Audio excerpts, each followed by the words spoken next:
Hello everyone, my name is MJ Vilches of Doodle Notes, and right now I will be sharing to you how I render my animations to a video format in Blender. You ready? Let's do this!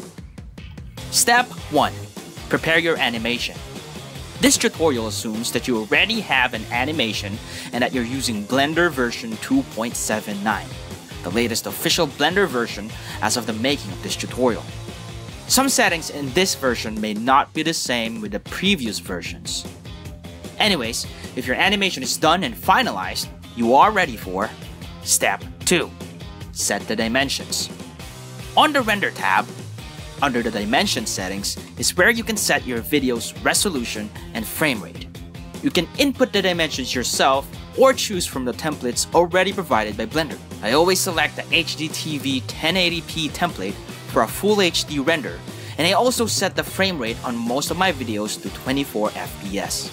Also, make sure that the percentage scale of the dimension is set to 100, unless you're doing some test renders. Step 3. Select the output folder and the render format. Still, on the Render tab, scroll down to the output settings.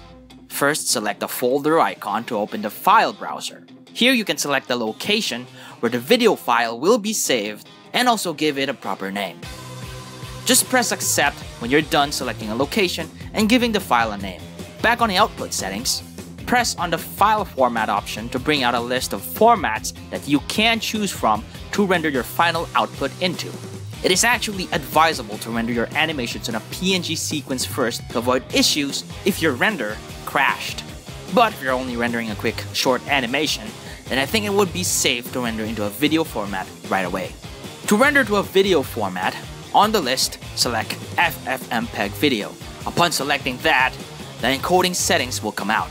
Expand it and select Presets. This will open a list of encoding presets. I always select H.264 in MP4. This is a format that is widely used and is good for uploading.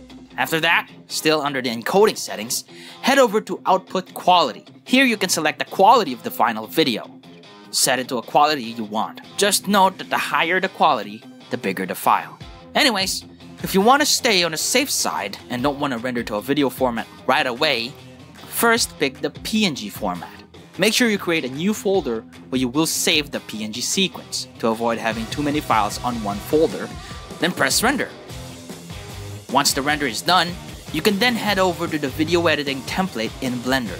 Import your PNG sequence by pressing Shift-A, selecting Image, go to the folder where you save the PNG sequence, press A to select all the image, then press Add Image Strip. Make sure that the imported image strip is positioned accordingly. After that, you can then finally render to a video format. So yeah, that's it. That's how I render some of my animations in Blender.